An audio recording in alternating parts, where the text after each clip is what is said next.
Awesome. All right, so where we're picking off is the forward to the second edition. And if you're new to coming to this study or you've missed a couple, what I want you to know is the forward to the second edition is my favorite of the forwards. It's just so good. And if you're like, oh no, she's got a favorite forward, I know, it shocks me too. One day you're pissing your pants, drunk smoking crack behind a dumpster. Next day you got a favorite forward and strong opinions about it. There is a change that happens here. And so where we're picking up is on page XVIII. So again, page XVIII. I don't know what Roman numeral that is. That feels like 17, 18? I don't know. That's math that I'm not able to do. 18, okay, cool. All right, so very, very bottom paragraph. But to just kind of do a little review of what's happened so far is this book, Alcoholics Anonymous, was written. And the reason that this book was written and was published was to very succinctly carry this message. If you've ever, page 18 in Roman numerals, it's in the chat, it's official. That's not how things become official, but you can put things in the chat if you want. But we wrote this book, and this book went out to the world. And the reason this book was written was, because they saw that one alcoholic helping another was working, that people were following these directions and were getting well and staying well. And they wanted to be able to help as many people as possible. And so this book went out to very succinctly carry this message, the directions that I need to know in order to recover from this illness. And so they published the book, and off it went.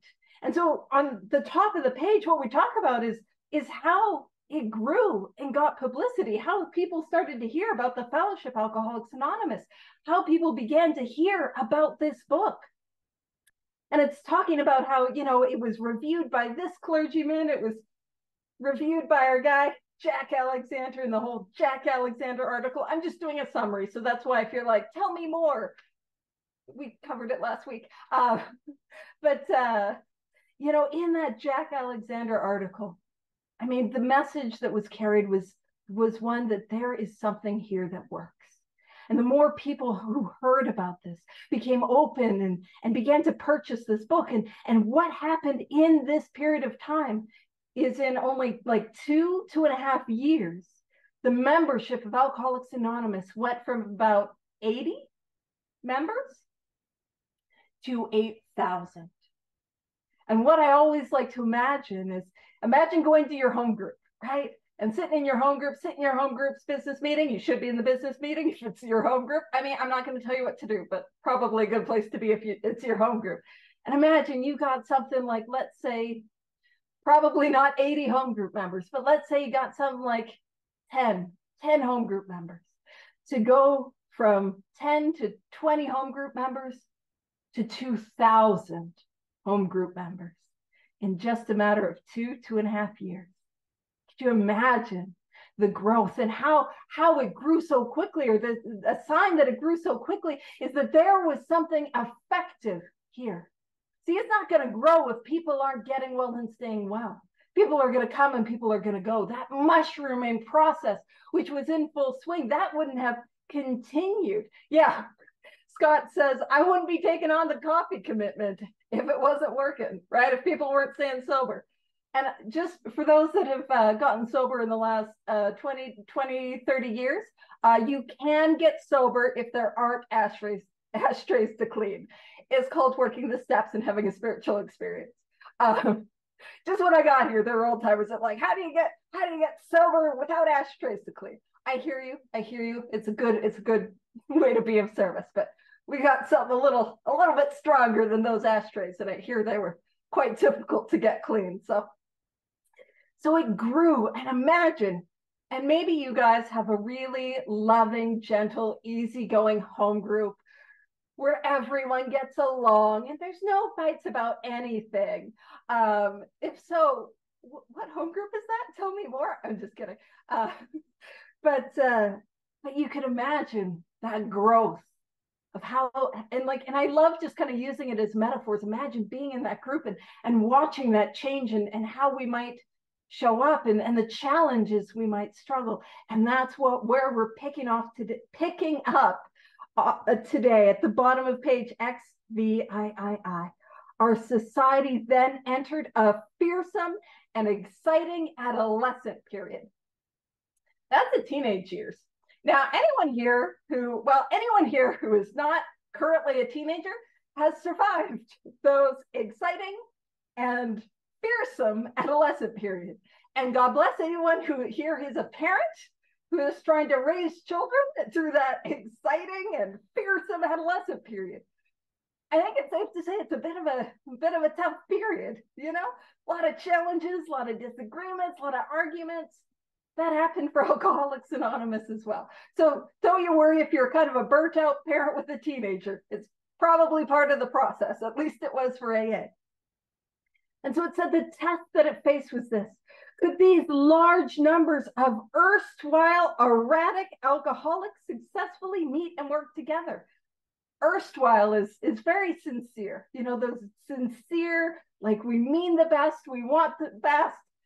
Erratic is a little like what it's coming to this big book study. You know, when something goes in the chat and I'm off on a tangent and I'm all over the place. That's erratic, a little all over. So could these large numbers of erstwhile erratic alcoholics successfully, welcome. There's the erratic, but also erstwhile. Glad you're here, welcome. Could they successfully meet and work together? Would there be quarrels, that means fights, over membership, leadership, and money? Would there be strivings for power and prestige? Would there be schisms which would split AA apart, right? Could you imagine Catholic AA, Protestant AA, in a time where there was segregation in the United States, white AA, black AA, you know, those schisms, those different groups. And would that tear Alcoholics Anonymous apart? And it says soon AA was beset by these very problems on every side and in every group. So the traditions, spoilers, we're going to talk about the traditions. Don't leave, please stay. But these traditions didn't come out of, it's probably a good idea. In fact, Bill Wilson talks about how the traditions really came out of the anvils of experience. And, an anvil is what you use to blacksmith to make a horseshoe or to bend metal. What that means is we learned by doing it wrong. We learned and grew and developed these spiritual principles through the growing pains of making mistakes. And so it says, but out of this frightening and at first disrupting experience, the conviction grew that AAs had to hang together or die separately. We had to unify our fellowship or pass off the scene. And if you're writing in your book today and you're as jazzercised about the traditions as I am, or if you're not jazzercised about the traditions, but you're willing to write in your book anyways, you can make a little note that what we're pointing to there is tradition one. Tradition one, if we're talking about the Fellowship Alcoholics Anonymous, it's where unity must come first. Personal recovery depends upon AA unity. And that's what we realized, that we had to unify the fellowship, or we were going to be fractured and schismed apart and break apart, and we would not last. So that is tradition one. And then it says, as we discovered the principles by which the individual alcoholic could live, that's the steps. Those are the principles by which myself as an individual can live. And you know what? I kind of want to point out, this is my take on the principles. So if I'm wrong, I'm wrong. I can be wrong, and we can write inventory about my wrongness. Goodness knows I do. But I approach the principles not as this vague, nebulous hope or faith or integrity. I approach the principles of the steps as actions. Actions. So the principle of the fourth step for me is that taking that inventory, The principle of the fifth step for me is actually sharing that inventory with God and another human being, the actions behind them. But that's what the steps are, very simply spiritual principles that allow somebody like me who should not be alive, to be sober, and to be happy. That is the purpose of the 12 steps. And it says, so we had to evolve principles by which the AA groups and AA as a whole could survive and function effectively. So that's what the 12 traditions are. And if you're here today, you're like, oh no, we're going to be talking about traditions. I hear you. I hear you. When I was new, they were boring until, and actually this is a very early for a tangent, but I wasn't open to the traditions. You know what I mean? Oh God, what, we're going to read the traditions out of the 12 and 12. Oh, it's lame. I'm bored. I don't care. It doesn't apply to me. Until I was in a meeting where we were dealing with a very, very difficult conflict, which without question would tear the meeting apart. See, just like Alcoholics Anonymous developed these traditions, I grabbed a hold of them because there was nothing else. And I had to grab a hold of the wisdom of people that came before me. And so that's really what they are, is spiritual principles that help us live together. And I'm a big believer. Now, this is just me and the traditions. I can apply the traditions to any group of people. What I mean by that is I can apply the traditions to how I show up at my home group. I can apply the traditions to how I show up to my 12-step fellowship. And I can apply the traditions to other areas of my life. I can apply the traditions to romantic, to platonic relationships. I can apply them to friendships. Like, I can even, bear with me with this, I can apply the traditions to traffic. You know what I mean? And it's spiritual principles. And if anyone's ever interested in that, or about applying the traditions to relationships, applying the traditions in all areas of our life, or having a deeper experience of the traditions, let me know. I can send you some information either in the WhatsApp or after or whatever. But man, it's really cool how if it's spiritual, it's immensely practical. And that has been my experience. The traditions aren't these fluffy things, but they're also not rules or laws. What they are is spiritual principles. So I don't break the traditions. It's more that I'm out of the bounds or out of the spirit of the traditions. That's just my take on it. I get jazzercised about them, but as for those that have been coming a while, I get jazzercised about a whole lot that's going on in this book. So it doesn't take too much to get me jazzercised. All right. So it says, it was thought that no alcoholic man or woman could be excluded from our society. If you're making a note in your book, that is tradition 3. We're talking about the third tradition there. And it says that our leaders, so we do have leaders in 12-step fellowships, but they might serve, never govern. That is tradition 2. No worries, we're on page XIX forward to the 2nd edition. Glad you're here. I was going to try to convert it out of Roman numerals, but that's apparently very difficult for me to do. So I'll let somebody else do it. XIX. All right. And so I love that idea that we have leaders, but our leaders aren't governors. They're not dictators. We lead by example. And there's something that we're going to see is that the leadership position is one of service. You see, in any other area of my life, I climb this ladder of success, and then I have more people that are working under me, and I'm telling them what to do. Yeah, in 12-step, it's the opposite. It's the more I get involved in service, the more people are telling me what to do. I look at it like being a server in a restaurant. You see, if all I am is a member of a 12-step fellowship, I get a seat at that table, and I get to sit there. And everyone serves me, which is not a good position for me to be very long. We're talking about the dangers of a parade. But the more I am of service, the more tables that I have, and the more people that I serve at those tables. And it's such a revolutionary idea that I'm not climbing this ladder. I'm being more and more of service and leading by example.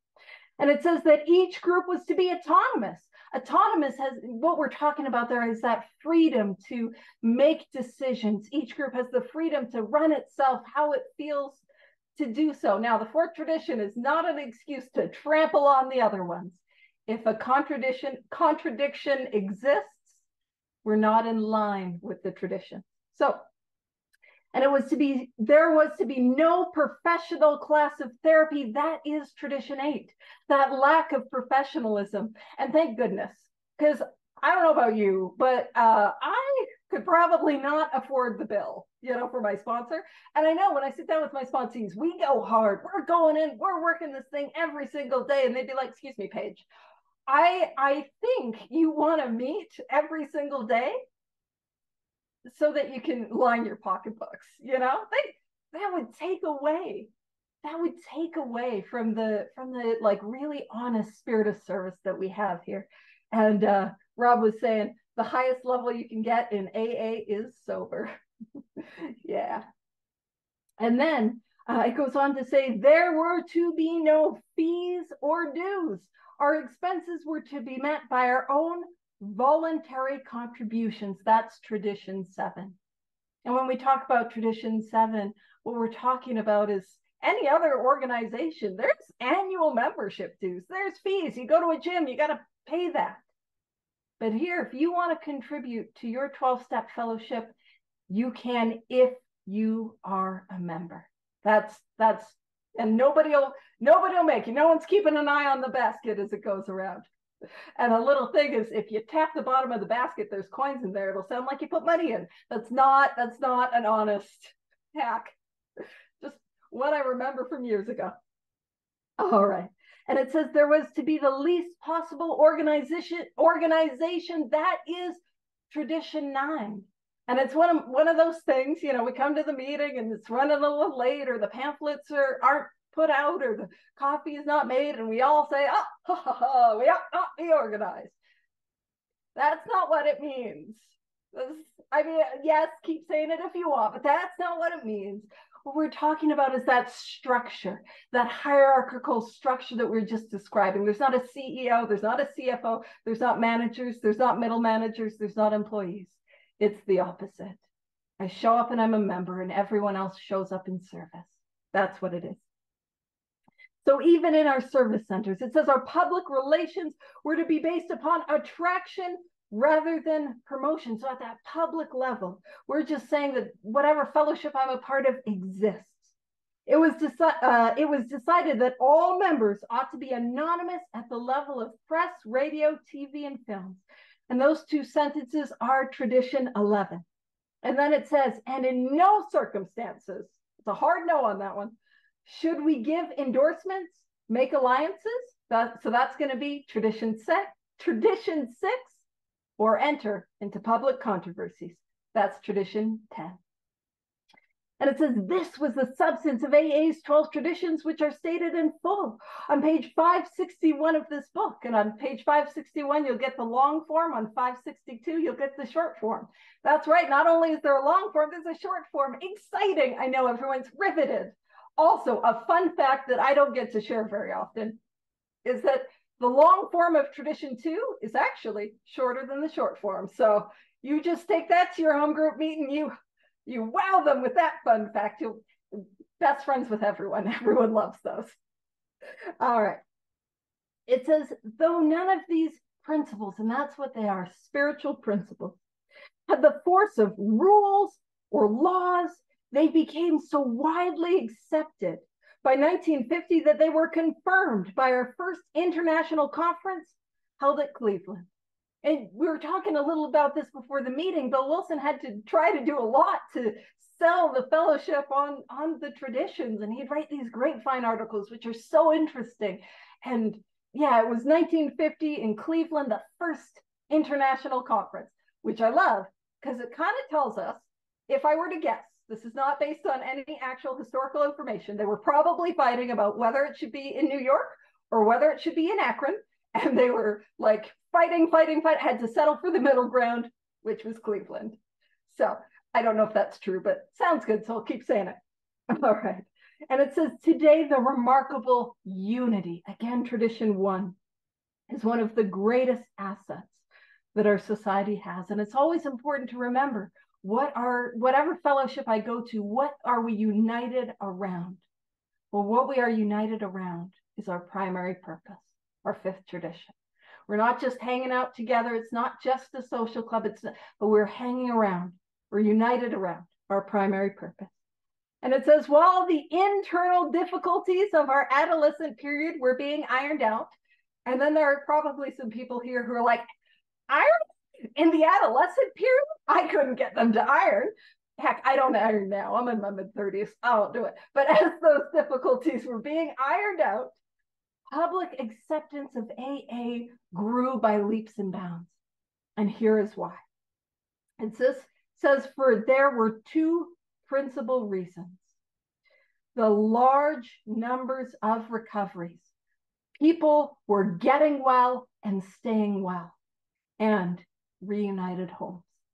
Families that had been broken apart by this illness were coming together. And that's the thing, is what sold people on Alcoholics Anonymous? The results.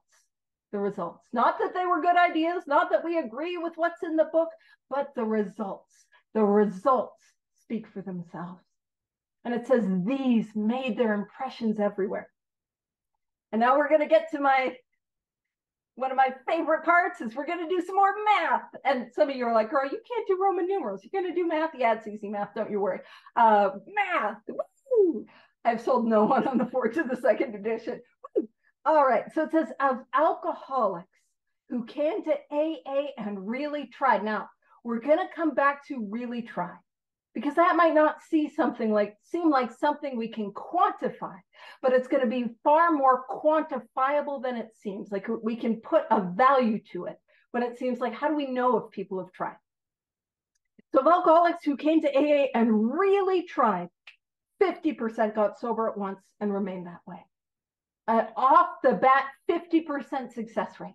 And we saw those numbers when we matched the number of books that went out in the preface with the number of recovered alcoholics that we saw in the start of the 4th to the 2nd edition. About 2 books went out to the world, 1 alcoholic got and stayed sober. Not every alcoholic got a book. Not every book went to an alcoholic. A rough 50% success rate, again, right off the bat. And then it says 25% sobered up after some relapses. So if we put the 50 and it's easy math, the 50 and the 25% together, what we see is in this time, there was a 50% success rate in Alcoholics Anonymous, or 75%. I was easy math and I did the math wrong. A 75% success rate in Alcoholics Anonymous, 75%. Now, if I'm looking at that number and I'm feeling, oh man, I don't know if those are good odds. They're pretty good. Keep in mind, this illness is fatal. If I have this illness, I have been given a terminal diagnosis. I've been given the news that I will die of this illness. That's what it means. And to have a recovery, offering a recovery from a fatal illness of 75%, that's really good. That is incredible. Also, just something I want to contextualize. I don't know about you, but me, when I got here, what was my success rate? 0. I was rocking a 0% success rate. Nothing that I had tried worked. I was an utter failure at doing it Page's Way. Page's Way, not a good program. Do not do it. Do not try. Does not work. Gets you drunk and suicidal. So this is one that's got 75%. Now it says, among the remainder, those who stayed on with AA showed improvement. Other thousands came to a few AA meetings and at first decided they didn't want the program. And so in that sentence, what we're seeing is there is a difference between meetings and the program. So meetings, that's where we go. And hopefully, ideally, we're talking about the program and the actions we're taking. But what is the program? The program is the 12 steps taken out of this book. That is the program. And so when it says of alcoholics who came to AA and really tried it what? Now, meetings are wonderful. Meetings are lovely. And you know, when you just go to a meeting that just lifts up your spirit, you get that enthusiasm. Man, I'm not saying don't go to meetings. Meetings are great and wonderful, and I love them. But that's not the program. Of alcoholics who came to AA and really tried at what? All 12 steps. All 12 steps as a way of life. Of those who came and really tried at that, they saw a 75% success rate. In a lot of meetings around the world, what we start our meetings off with is a reading that comes from the chapter How It Works, and we call it How It Works. And in it, it talks about rarely have we seen a person fail who has thoroughly followed our path. Now, here's something I want to point out. Is when we can ask ourselves, is that our experience? I don't know about you, but that is my experience. It would be rare. In fact, I can't think of a person in my mind. I cannot think of one, and I've been doing this for a little while. I cannot think of a single person who has worked this program out of this book and continued to live this way of life that has relapsed. There might be, I'm not saying it's never happened. I'm just saying I've not seen it yet. What I have seen is a lot of people who just come to meetings, who do some of the work, or who do the work and stop and let off the gas, right? Absolutely. What's rare is people being thrown on us, which oftentimes, not in all meetings, and again, I don't want to like shade any group or meeting or area or region, but a lot of times we don't know what we need to do, and we show up and man, I don't want it. Let's be honest.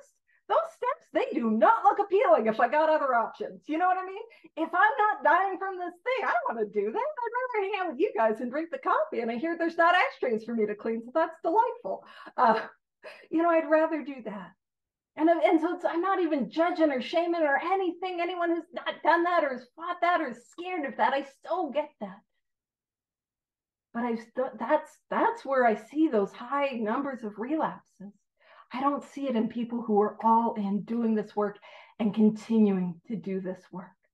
And so in my little experience, not that I started collecting statistics, although I am that weird and nerdy that I would, but I have not, so don't you worry. I got excited about the idea of an Excel spreadsheet, and then we could turn it into a graph or a chart, like, yeah, focus. And so the numbers of success are far higher than it might seem or it might be. And absolutely. And this is something that Bill Wilson said. And he says, our chief responsibility, my responsibility, I'm not going to tell you what yours is, but my chief responsibility, but Bill said ours, to the newcomer is an adequate presentation of the program. That's what my responsibility is. And goodness, sometimes we don't know what we don't know. We don't know what the program is. We don't know that we're dying of this illness. We don't know it's a hopeless condition. We don't know. And so my job is to offer that, but also this is something that's big for me. My job isn't just to tell you what you got to do. My job is to live my life, not my life, this way of life in such a way that you cannot deny the change that has happened to me. To live my life, not my life, again, really not my life, God's life, in God's hands, my life, that's where it should be, not my hands, I burn it to the ground, but to live this life that I've been given in such a way that you cannot deny the change that these 12 steps and ultimately a continued spiritual awakening has brought in my life. And it says, another reason for the wide acceptance of AA was the Ministration of Friends. So many friends, got lots of friends. Friends in medicine. Oh, sorry, I think I skipped over some of it. So it says other thousands came to a few AA meetings and at first decided they didn't want the program, but great numbers of these, about 2 out of 3, began to return as time passed. What I want to say about that is they probably returned because they didn't find another option. There wasn't another way. And that's what it looked like. So it says another reason for the wide acceptance of AA was the Ministration of Friends. Friends. So a whole bunch of friends in medicine, religion, and the press, together with innumerable is too many to count others, who became our able and persistent advocates. The people who said, hey, there's something here, there's something working, because it doesn't do well for me to say, it's that spirit of anonymity and that spirit of humility. It's better to let people recommend us than for me to go around and talking about how great I am. That's really not something I would ever do. But it says, who became our able and persistent advocates. Without such support, AA could have made only the slowest progress. Some of the recommendations of AA's early medical and religious friends will be found further on in this book. Now, for those that have come to the Big Book study for a while, I really love avoiding, ministration, assistance, help, I really love avoiding the spiritual appendix in the back of the book. I just to be difficult. Now we will go to it in the chapter We Agnostics, but I like to be like, no, let's not go there yet. No, let's not go there yet. And then there's an asterisk where it says, please. And I'm like, okay, because you asked nicely, we'll go there. But let's pop over to page 569 and let's have a look at the medical view on AA. We're going to just do a little bit more math. Whee! Well, the math is done for us. We're just looking at numbers. So if we go the very, very, very bottom paragraph where it says Dr. Harry M. Tebow, and then one up where it says Dr. Kirby Collier, psychiatrist. It says, I'm just going to pause, make sure we're all there, 569. I have felt that AA is a group unto themselves, and their best results can be had under their own guidance. As a result of their philosophy, any therapeutic or philosophic procedure which can prove a recovery rate of 50 to 60% must merit our consideration. And so again, we see those numbers mirrored and matched. Also, Dr. Harry Tebow, he was Marty Mann's doctor. Marty Mann is credited as the first woman to achieve permanent sobriety in Alcoholics Anonymous, and he gave her a copy of this book. So just a fun little fact within our little tangent. I'm here for the fun facts and the tangents. All right. So going back to page XX, I was able to do the math on that. That's Roman numeral 20, but XX. It says Alcoholics Anonymous is not a religious organization. Neither does AA take any particular medical point of view, though we cooperate widely with the men of medicine as well as the men of religion. Alcohol being no respecter of persons. And what that means is that anyone can become an alcoholic, regardless of age, gender, background, race, culture, family of origin, where you live in the world. Alcoholism can touch anyone. Alcohol being no respecter of persons.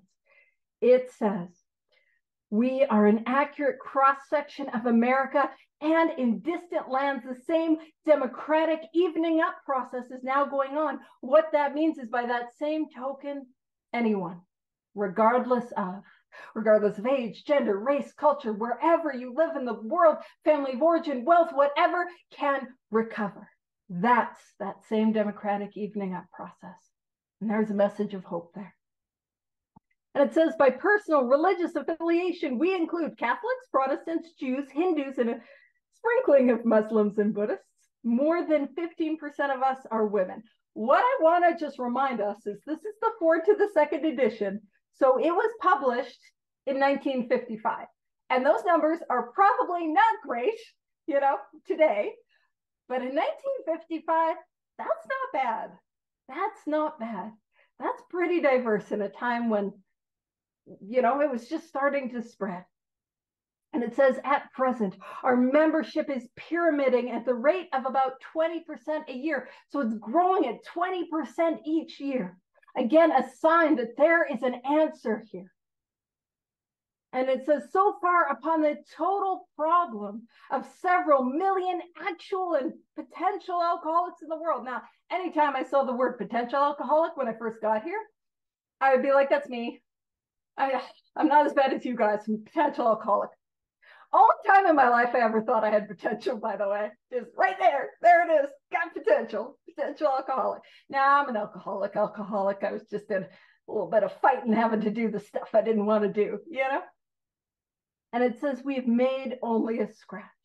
It says, in all probability, we shall never be able to touch more than a fair fraction of the alcohol problem and all its ramifications. What we're talking about is that idea that, like, man, we in Alcoholics Anonymous or whatever fellowship, permanent, contented sobriety is on offer. That's what's on offer. But there are other people that are affected and afflicted, and there's other consequences from alcoholism that maybe that's out of the scope of what a 12-step fellowship is to do, you know, like homelessness or like some medical problems, that sort of thing. And there's a lot of humility in this paragraph, a lot of humility, saying, hey, we're not here, we're not going to be able to fix every problem. We're not going to be able to solve everything. And then it says, upon therapy for the alcoholic himself, we surely have no monopoly. Heck, we're not even saying that the 12 steps is the only thing. There's humility in that. But it does say, yet it is our great hope that all who have as yet found no answer. See, if I can't find an answer anywhere else, our hope is that you may find one here. And where? And it says, in the pages of this book, following these directions, allowing us to have a spiritual awakening, a spiritual experience, and will presently join us on the high road to a new freedom. The bad news about that is it doesn't say really grand destination, like a vista to look upon. It's a road, which means I'm not done. I've got to continue. And we're gonna get sick of me saying that, but I'll keep saying it. I'm never done. So let's pop over to the forward to the third edition. And I have for the forward to third, oh, awesome. Perfect. I'll send you the information after. And it says, so let's pop over to the forward to the third edition. And so I got a fun fact about the forward to the third edition that is not at all fun, but it is a fact. And so the forward to the third edition is the first forward that was not written by Bill Wilson because he was dead. So it's not fun, but it is a fact. He had passed in 72 and this was written in, or sent out in 76. So forward to the third edition. By March 1976, when this edition went to the printer, the total worldwide membership of Alcoholics Anonymous was conservatively estimated at more than 1 million. Those first 100, more like 80, but first 100 to 1 million. With almost 28,000 groups meeting in over 90 countries. And that growth tells us that there is something here. People are getting well and staying well, and there's something that works. But it says surveys of groups in the United States and Canada indicate that AA is reaching out not only to more and more people, but to a wider and wider range. So not just dudes named Bill and Bob and William and Robert, you know, more people. Women now make up more than 1/4 of the membership. Again, that's in the 70s. It's probably far closer to half nowadays. And it says among newer members, the proportion is nearly 1/3. 7% of the AA surveyed are less than 30 years of age, among them many in their teens. I'll just share something with you. Is when I got here, when I got sober, I was in my early 20s. And so I saw that number 30, and we can all write me down on some inventory. I was like, oh, that's really old. And you see, you look at that number 30, and then you approach it, and then you pass it in the rear view mirror. You know, that man at 30, I'm like, so young, retired at 55, good for him. Such a young age. So that number 30 has some significance for somebody like me who's been here since a young age, pre-30. So it says the basic principles, and again, the principles being the actions of the 12 steps. Oh, and just kind of an interesting thing for young people, many in their teens. In Alcoholics Anonymous, there's a group called YPAW, and it's young people of AA, and it's been around since I think the 50s. I think it started in Los Angeles. I can be wrong. And man, I know I got here sober, or I got sober young, and I was grateful to have young people to get sober with, and now to be one of the old farts. And I know there's some people like, do not say you're an old fart, Paige. I know. Well, we will take my inventory, but don't you worry, I'm taking it too. All right. So the basic principles, the principles are the 12 steps of the AA program and the actions of the steps. It appears hold good for individuals with many different lifestyles. Just as the program has brought recovery to those of many different nationalities, there's something to be said. If it is true, it is true. And it works. If it works, it works. Works doesn't matter whether it works across the world or for those that are older, for those that are younger, it works. And it says the 12 steps that summarize the program may be called Los 12 pesos in one country, Les 12 étapes in another. I'm doing my best. I'm doing my best with the pronunciation. Thank you for coming along with me. But they trace exactly the same path to recovery that was blazed by the earliest members of Alcoholics Anonymous. Again, the point of this book is to clearly define that path, the actions that I take, the steps I need to take. And it says, in spite of the great increase in the size and span of this fellowship, at its core, it remains simple and personal. Each day, somewhere in the world, recovery begins when one alcoholic talks with another alcoholic, sharing experience, strength, and hope. And we spoke about how that's a title of a book that contains all the stories that have been removed over the years. But this is just my take on experience, strength, and hope. So when I come and share my experience, of course, I need to have experience with the illness. I need to have experience with that lack of control, lack of choice. I also need to have experience with our solution, and probably good to have some experience with the program of action, how we get the solution, the steps. And when I share strength, goodness gracious, it's not my strength. It's not my strength. I can't stay sober and not suicidal. I can't do that. And hope, it's not hope in me. What I'm sharing is the strength of a loving God that I found as the result of these 12 steps, and hope in that power which has done an absolute miracle in my life. And that's my take on experience, strength, and hope, which is why I try to keep the problem portion of the talk pretty short when I do this. I'm sure I'm sure I've done it too, when you're in a lead chair and it's like, oh, get sober. Oh, get sober. Come on, get sober. You know, one of those. I've done it too.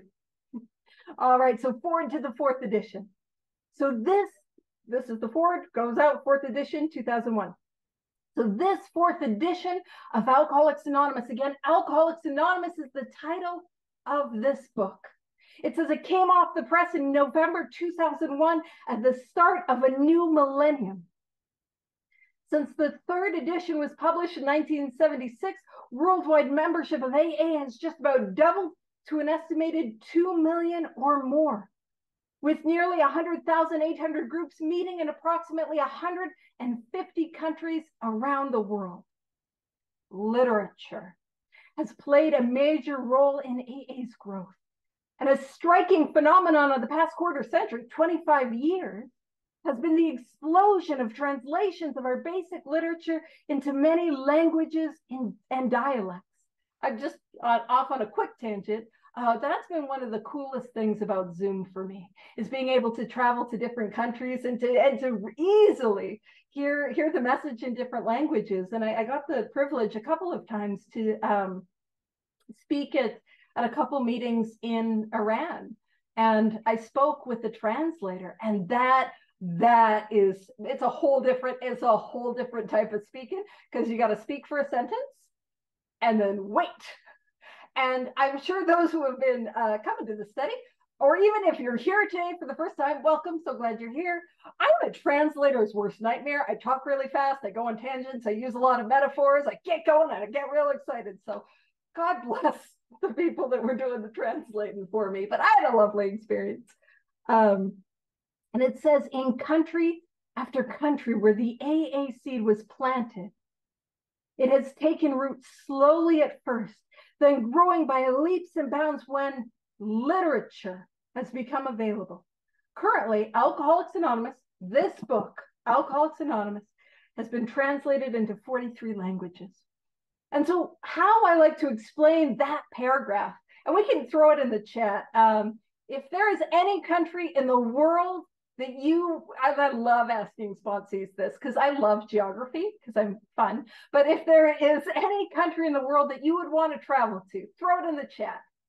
It's gonna be very distracting, and it'll take all of my no one wants to go anywhere. It's real quiet. I will pick countries. You don't want me picking countries. I will. Madagascar, Italy, awesome. I was going to pick Senegal. Thailand is nice. You can stay with Scott. Japan, amazing. Antarctica, heck yeah. It's not translated into bird yet. Thailand, amazing. All right, so imagine we get to go on an extended trip to one of those countries.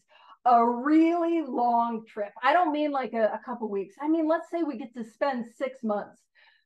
David might be regretting picking Antarctica, just a little. Ireland, absolutely. So imagine we travel to one of those countries. And for the ones that aren't English speaking, let's imagine there's no, is Bora Bora country? I don't. We've stumped me with geography, which will send me on a geography tangent, and I'll be really excited. So let's say we go to one of these countries, and we're not going to stay there for just a week. We're going to stay there for a while. So those that pick Bora Bora and Thailand and those sorts of places. Now imagine we go there. For me to stay, Turtle Island, heck yeah, Jasper. For me to stay sober, I've got to work with others. That's not negotiable. So I show up to these countries, Sweden, Japan, Thailand. I show up Ireland, let's say before English was spoken there. Or regularly spoken there. And I show up and I've got to work with others. And I am not bilingual. We are doing our best with English. I'm doing my best with English. It's a struggle. So I'm going to show up and I'm going to start working, sponsoring people, carrying this message to probably people who speak English. And little by little, they're going to start getting sober. And after a little while, we're going to have a meeting that starts up. And some of those people that I work with that speak English, they might speak the language of the country that I'm in, and they're able to work. It's a French overseas territory, is Bora Bora. By the way, I am so excited that is the tangent that we've gone on today. It is delightful for me. But some of our sponsees, they're going to work with others, and they're going to carry the message. One alcoholic or whatever fellowship it is, one addict working with another. And that is the AA seed being planted, or the seed of whatever fellowship you belong to being planted. And then that seed is going to explode. It's going to grow by leaps and bounds when literature is available in a language that the people can read. That's when it's going to take off. And so when this book, and see the preface and the forwards, really what I find one of the main themes is the importance of this book. When this book is available in Gaelic, in Persian, in all these languages, then it takes off. The coolest thing about a seed being planted, and I'm just going to share this real quick for those that, are maybe working with people, or you have family members that you're worried about, or, people are struggling in your life. The coolest thing about a seed is a seed has everything that it needs to grow. Everything that it needs to grow right in here. You plant it underground. And what happens when we plant it underground? A seed's early growth grows down. What does a seed grow first? Oh my gosh, I'm sorry. I didn't mean to also turn this into a botany lesson. We're going to get into the doctor's opinion next week. So just bear with me on the geography and the math and the botany. Bear with me. But a seed's early growth, it grows roots, it grows down. And you see, if I'm watching a seed, I don't see its early growth. And I'm going to kill that growth if I keep digging up the seed and planting it back in. So it's just a reminder that just because I do not see immediate results of my actions does not mean something isn't happening. And it may be happening underneath the surface. Underneath the surface.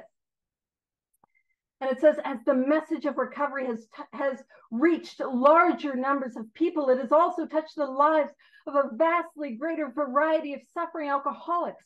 When the phrase, "we are people who normally would not mix," page 17 of this book, was written in 1939, it referred to a fellowship composed largely of men, and it says a few, but it means one woman, with quite similar social, ethnic, and economic backgrounds. Like so much of AA's basic text, this is a textbook. Those words have proved to be far more visionary than the founding members could have ever imagined. And that's what I like to call a forward to the fourth edition moment. Something in the book that has become more true as more of us have recovered. That's a forward to the fourth edition. We are people who normally would not mix. Forward to the fourth edition moment. And I want to share with you guys on the next side of the page when we get there. I had a forward to the fourth edition moment in the forward to the fourth edition. I don't know about you, but I did, and I'll tell you about it. And man, this is some nerdy stuff. All right, so like so much of AA's basic text, those words have proved to be far more visionary than the founding members could have ever imagined. The stories added to this edition represent a membership whose characteristics of age, gender, race, and culture have widened and deepened to encompass virtually everyone the first 100 members could have hoped to reach. While our literature has preserved the integrity of the AA message. See, again, that is the purpose of this book, to preserve the message. You know, so that telephone game that we played in kindergarten, you know, we say one thing, it goes around the room and it's something completely different. So we don't lose that. That is the purpose of this book. Sweeping changes in society as a whole are reflected in new customs and practices within the fellowship. Taking advantage of technological advances, for example, AA members with computers can participate in meetings online, sharing with fellow alcoholics across the country or around the world. And that was a point where for years I would just have a little pause and I'd be like, so about that. And I've got a real passion for accessibility. I've got a real passion for trying to reach people who aren't able to, maybe they're in a remote community, maybe they're housebound and not able to leave their house. I've got a real passion for that. And I had a friend that was struggling, and in those early days, I looked for some online meetings, and Zoom was around. Zoom did existed, and there were good Zoom meetings. I did not find those. I found some chat room based ones where one person was hammered and the other person was codependent, and it was a disaster. And so based on that very small experience, I'm like, ugh, I don't know about that. And instead, I would, talk about the virtues of speaker tapes and how you can listen to them online and how that can be really great when you're traveling and all that sort of stuff. And then COVID happened and we all went online. And I don't know about you, but I was like, listen, this is going to be very awkward. It's going to be very uncomfortable. And I was right for literally not even a minute. And that's just been the best. It has just been the best. And you don't have to agree with me on that. But over the last few years, man, I have found these amazing, vibrant, absolutely, it's worldwide, vibrant members from around the world. I have sponsees around the world. I found those pockets of enthusiasm.